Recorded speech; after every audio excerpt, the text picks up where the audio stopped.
Hello and namaste, myself Suraj M. Sahu from Mind Magma, and in this video we are going to start a new topic in which we are going to cover the standards of ventilation.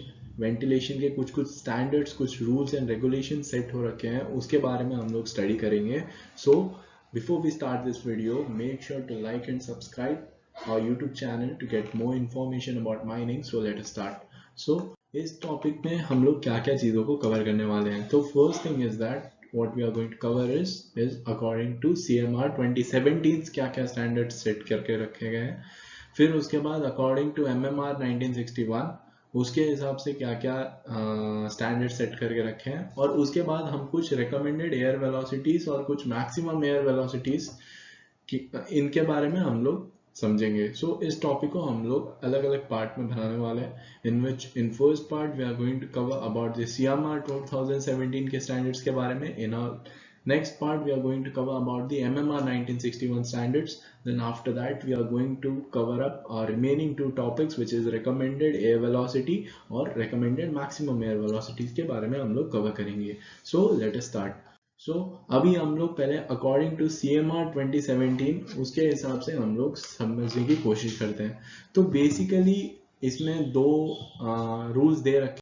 तो CMR जिसका मतलब है coal mine regulation 2017 में, उसमें पहली चीज जो है 153(2)A में लिखा हुआ है कि in every ventilating district not less than 6 meter cube per minute of air per person employed in the district on the largest shift or not less than 2.5 meter cube per minute of air per ton of daily output which is larger passes along the last ventilation connection in the district. तो ये एक rule state कर रहा है यहाँ पे कि कोई भी एक वेंटिलेटिंग डिस्ट्रिक्ट है. वेंटिलेटिंग डिस्ट्रिक्ट का मतलब क्या होता है कि पार्ट बाय पार्ट हम लोग अंडरग्राउंड को डिवाइड करते हैं. वो एक पार्ट को हम लोग डिस्ट्रिक्ट बोलते हैं, मतलब मेजर पार्ट में हम लोग डिवाइड करते हैं तो उसको हम लोग डिस्ट्रिक्ट बोलते हैं. तो अभी उसमें जो हर एक वेंटिलेशन डिस्ट्रिक्ट में 6 मीटर क्यूब पर मिनट से कम जो एक बंदा, जितने भी पर्सन एम्प्लॉयड है उसमें हर बंदे के पास 6 मीटर क्यूब पर मिनट से कम का वेंटिलेशन या फिर उसके पास एयर प्रोवाइड होना चाहिए एक डिस्ट्रिक्ट में जहाँ पे सबसे ज्यादा बड़ी शिफ्ट, लार्जेस्ट शिफ्ट है वहां पे. और 2.5 मीटर क्यूब पर मिनट का एयर पर टन डेली आउटपुट में होना चाहिए, जो कि whichever is larger passes along the last ventilation connection in the district की वो इतना बड़ा हो कि जो लास्ट कनेक्शन है वेंटिलेशन का वहां तक उसको प्रोवाइड करना है. ये हो गया हमारा एक चीज. अभी 153(2)B क्या बोलता है कि at every place in the mine where persons are employed to work or pass the air does not contain less than 19% of oxygen or more than 0.5% of carbon dioxide or any noxious gas in quantity like to affect the health of any person.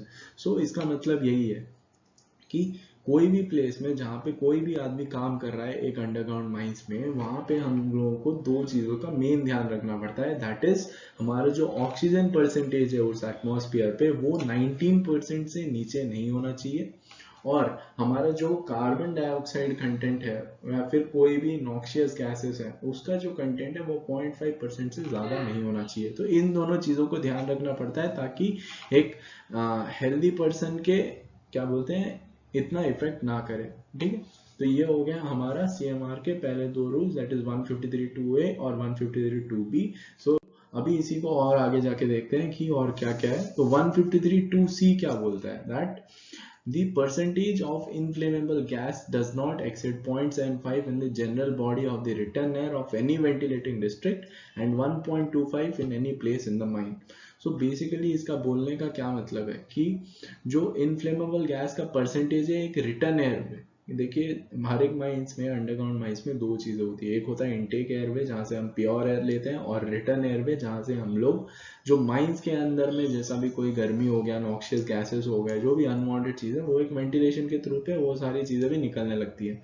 तो उसी में क्या चीज यहाँ पे बोल रहा है कि जब भी हमारा रिटर्न एयर हो रहा है उसमें 0.75 से ज्यादा 0.75% से ज्यादा जनरल बॉडी इसका इनफ्लेमेबल गैस का ये चीज नहीं होना चाहिए, 0.75 से ज्यादा. और कोई भी ऐसे प्लेस में माइन के वहां पे 1.25% in any place in the mine नहीं होना चाहिए, ठीक है, ये एक चीज होगी। और हमारा 153(2)D क्या बोल रहा है, that the wet bulb temperature in any working place does not exceed 33.5 degree centigrade, and where the wet bulb temperature exceeds 30.5 degree centigrade, arrangements are made to ventilate the same with a current of air moving at a speed of not less than 1 meter per second। इसका मतलब क्या है, wait bulb temperature basically एक ऐसा instrument है जिससे हम लोग एक टेम्परेचर ड्रॉप के हिसाब से उसके बारे में हम समझ सकते हैं कि जब भी वेट बल्ब टेम्परेचर का जो टेम्परेचर है हमारे उस अंडरग्राउंड एनवायरनमेंट में, उसका जो टेम्परेचर है वो 33.5 डिग्री सेंटीग्रेड से ऊपर नहीं जाना चाहिए। और जब जब ये वेट बल्ब टेम्परेचर जैसे ही 30.5 डिग्री के सेंटीग्रेड के ऊपर जा रहा है, उसी टाइम पे हम लोगों को क्या करना है कि वो जो एयर मूविंग, जो हम एयर प्रोवाइड कर रहे हैं अंदर माइंस में, उसको हम लोग को स्पीड अप करना है 1 मीटर पर सेकेंड पे।